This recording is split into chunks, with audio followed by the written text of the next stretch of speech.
nagaan waaqayyoo isiniif haa baay'atu.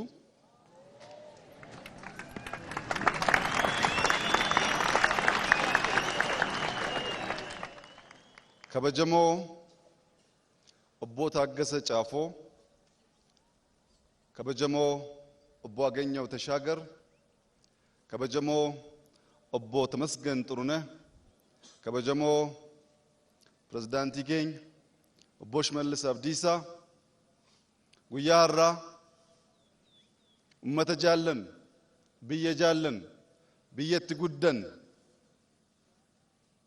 biyya eenyummaa keenyatti barre kana keessatti miira obbolummaan, hafuura jaalalaan, bifa baay'ee nama gammachiisuun wal arguu danda'uu keenyaaf gammachuu onnee irraa madde, gammachuu natti dhaga'amu guddaa isiniif ibsuu barbaada.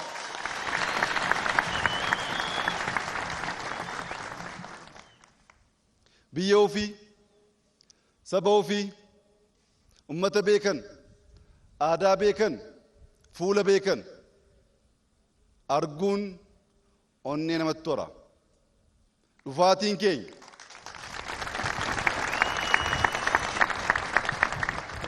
Dhufaatiin keenya isin yaaduu irraa onneef humna jaala keessan keessaa argannuuf isin agarree deebinee mul'ata qabanne kana, biyya kana tokkummaa ishee eeguu, nagaa ishee, badhaadhina ishee, beekamtii ishee deebisuuf tattaaffii godhamuuf Naqamteef Wallaggaa daawwachuun hafuura keessan kana, jaalala keessan kana argachuun baay'ee murteessaa waan ta'eef dhimma ofiitiif dhufnee akka aadaa keessanii nu kabajjanii, nu simattanii jaalalaaf miira obbolummaa nutti agarsiisuu keessaniif kabaja guddaa ummata Wallaggaa guutuuf qabnu ganama kana isiniif ibsuu barbaada.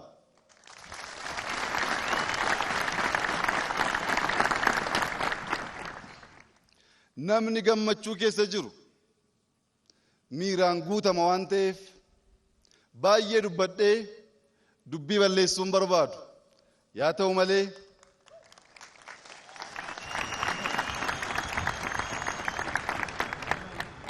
ta'u malee gabaabseen dubbii ijoo waan sadi irratti xiyyeeffate ergaa koo itti yaadee itti kadhadhee ummata kootti himuu barbaaduun ganama kana isinii qooduu barbaada. Tokkoffaan waa'ee nageenyaati. Waa'ee nageenyaa ummata Wallaggaatti akkamitti himuu dandeessaa? Biyyi kun biyya luba Guddina Tumsaa, luba Gidaadaa, Asteer, namoonni baay'ee hafuura nagaaf jaalalaa biyyatti lallaban, biyyatti labsan, nagaa, jaalala, tokkummaa dhagaa guddanne deebitee nutti muuf maadha maataa namoonni jettan woo jiraattan isinitti muuf miti, isin yaadachiisuuf. Isin hin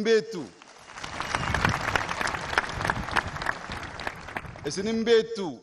Isinitti muun barbaachisaa miti. Isinin nan yaadachiisa. Keessummoota naa wajjin jiran itti immoo nan ibsa.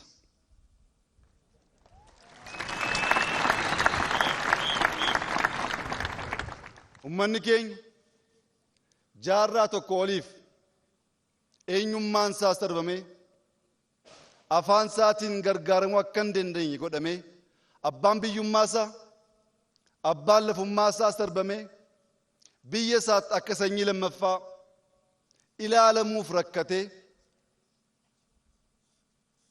biyya kana dhiisee baqachuuf sadarkaa hin dandeenyetti biyya isaa keessatti hidhamaa ta'ee jaarraa tokko oliif jiraateera.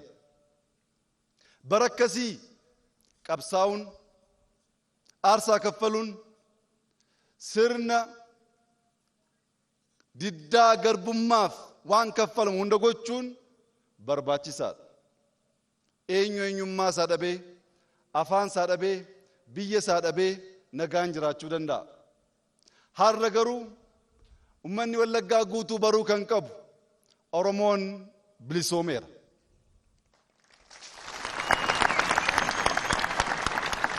Oromoon afaan isaatiin gargaaramuun gaaffii isaa miti. Gaaffiin isaa inni haaraa afaan kun afaan teknoolojii haa ta'u, afaan misoomaa haa ta'u, afaan addunyaa irratti beekamu haa ta'uudha malee afaan kootiin gargaaramuu gaaffii jedhu bira dabarree jirra.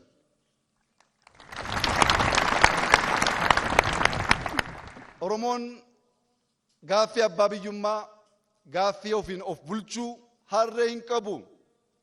Aarsaa qaalii kaffalee, ijoollee kichuu kaffalee, didee dhiiga isaaf lafee isaatiin abbaa biyyummaa isaa ofiin of bulchuu isaa dhugoomsee jira. Gaaffiin kun darbee jira. Gaaffii kanaaf hin qabsoofnu. Haa ta'u malee ofiin of bulchuun qofti gahaa hin ta'u. Misoomuu qabna, jijjiiramuu qabna. Ijoolleen keenya lafa keenya gurguruun qabani, hattummaa mabalachuu hin qabu. Waaqa isaanii sodaachuu, ummata isaanii kabajuu, tajaajila haqaa kennuu qabu. Gaaffii jedhu immoo har'as qabna. Kanaaf garuu du'uun nun barbaachisu.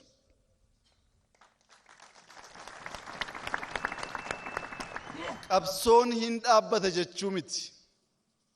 Qabsoon kaleessaa karaa nagaatiin yaada haaraa burqisiisanii mari'achuu dorgomuun hin danda'amu waan tureef aarsaa qaalii kaffalleerra. Dinneerra, mormineerra, qabsoofneerra, waaqa keenya qabannee mooneerra.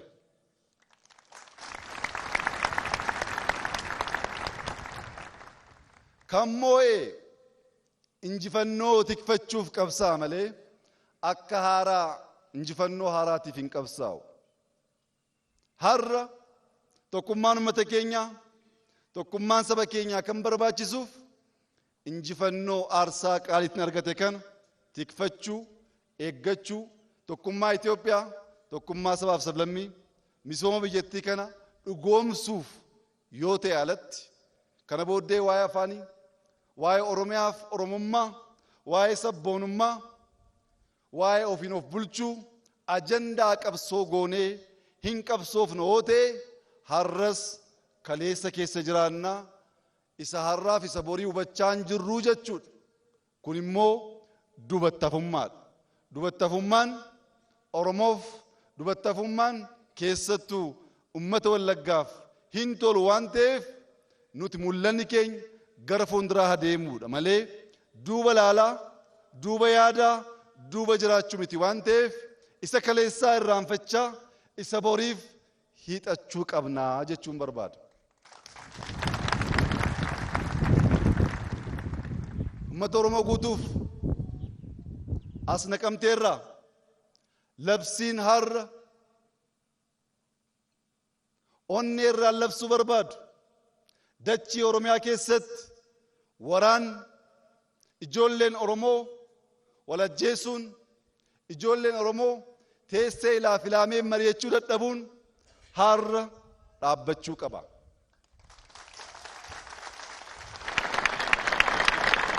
Yaa sabaa, diinaan gowwomuun, ajandaa diinaatiin wal qooduun nu haa ga'u. Nuti Oromoon waliin teenyee ilaaf ilaamee mari'achuuf hin rakkanna. Garuu immoo diina Oromoo wajjin mari'achuuf, diina Oromoo wajjin tarsiimoo baasuuf, diina Oromoo wajjin tooftaa garaagaraa fayyadamuuf hin rakkannu. Oromummaan akkasii eessaa ba'e? Aadaan keenya, eenyummaan keenya kan ibsu taa'uu, mari'achuu, wal dhaggeeffachuu, waan waliin murteessan sana qabatanii hojiitti jijjiiruu yoo ta'e alatti waliin dubbachuu dadhabnee diinaan mari'achuun qaanii guddaa waan ta'eef seenaa irraa barannee isa kaleessaa irraa barannee ummata keenyaaf nagaa fiduu akka dandeenyuuf waraanni nu haa ga'u, wal nyaachuun nu haa ga'u, wal ajjeesuun nu haa ga'u, harka wal qabannee biyya keenya misoomsuuf waliin akka dhaabannuuf maqaa ummata Wallaggaa, maqaa saba Oromoo guutuutiin labsiif gaaffii koo magaalaa Naqamtee irraa isinii ibsuun barbaada. Nagaan bu'uura waan hundaati. Namni keessoon isaa nagaa ta'e, namni ollaan isaa nagaa ta'e, namni biyyi isaa nagaa ta'e akka har'aa kanatti miira jaalalaaf obbolummaan hafuura nagaatiin wal argee gammadee waliin nyaatee gargar ba'uu danda'a. Yaa sabaa, cuumboo qofaan nyaatanii, cuumboon maatiin wal waammatee waliin nyaata. Maaddii tokkorraa wal gurshaan nyaata. Waliin nyaachuuf waliin itti fufuu akka dandeenyuuf nagaan nu barbaachisaa. Nagaan Waaqayyoo, nagaan inni dhugaa, nagaan inni hin dhaabbanne, nagaan abbootiin keenya nu barsiisan sun hunda keenyaaf haa ta'u.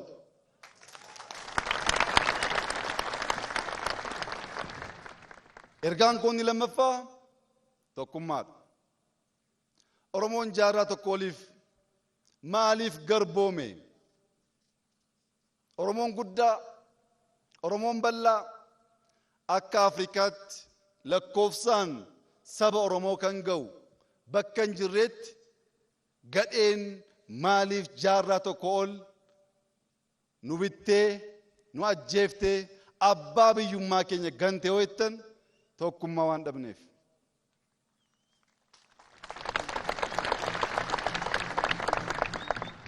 Tokkummaan kun akkamitti dhibe? Ka'umsa Oromoo sirna gadaa ijaarratee, hojii qooddatee waliin adeemaa ture sun tokkummaa qaba. Gaafa dachiin ballachaa deemu, gaafa qabeenyi ballachaa deemu, hunduu bakka bakkatti ganda deemetti mootii ta'uu gaafa barbaadu tokkummaan mariin inni jalqabaa sun qallachaa booddees wal ganaa gaafa deemu diinaaf saaxilame. Boodanoo ijoolleen keenya qabsoo haaraa yoo jalqaban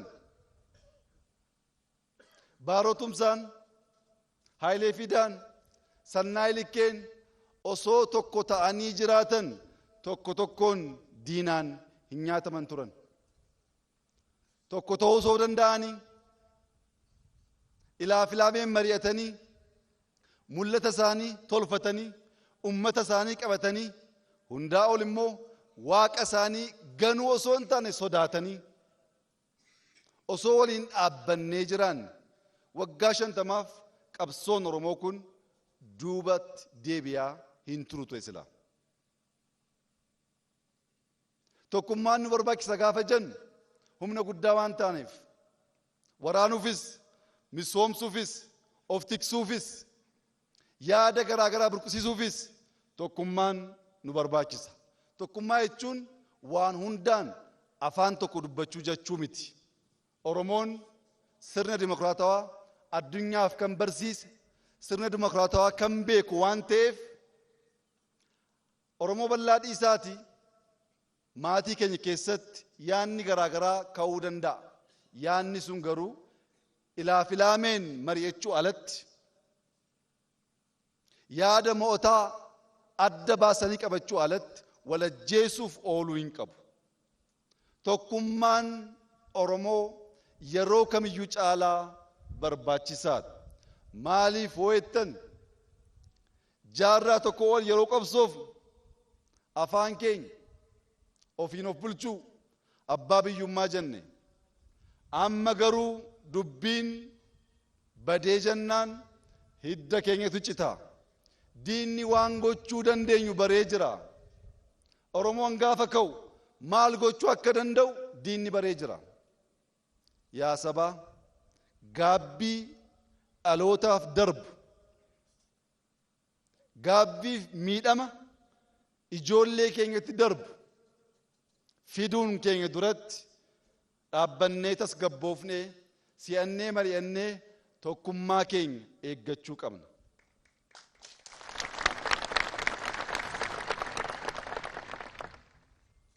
Waa'ee tokkummaa isa kaleessaan kaase malee har'a immoo ilaallu. Oromoon bosona keessatti walii abboomamee walii ajajamee tokko ta'uu hin dandeenye gandatti qoodama. Wal ajjeesa. Mootummaa wajjin duwwaa miti kan wal ajjeesaa jiru. Waliinsaa bosona ba'ee kan jiru hundi lagaan gandaan wal qoodee walii abboomamuu dadhabee wal nyaata. Aangoo irra baanes tokkummaa rakkanne, bosona keessattis tokkummaa rakkanne, ummata bal'aa kana salphisuurraa woonu gale tokkummaadhaan qabsaa'u, woonu gale baate immoo dachii bal'aa waan qabnuuf qotaa nyaachuun wayyaa Oromoo salphisuurraa.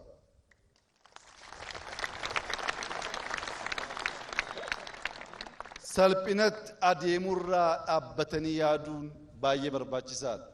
Namni yaadus guutuu yaaduu hin danda'u. Kan hunda beeku, kan hunda danda'u, yaada qulqulluu kan namaa kennu. Inni kaleessa beektan sun Waaqayyoon hafuura nagaaf jaalalaa, hafuura tokkummaa akka nu deebisu, akka isinii kennu hawwiif kadhannaa koo ta'a.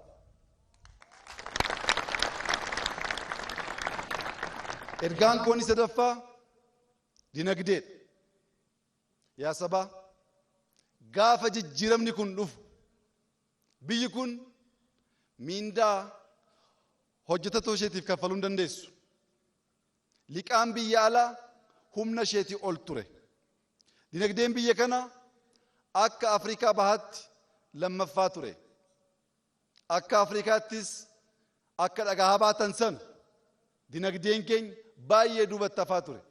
Har'oo waraanni jira, tokkummaan gahaa ta'e hin jiru. Rakkoon garaagaraa bitaa mirgaatiin mudachaa jira.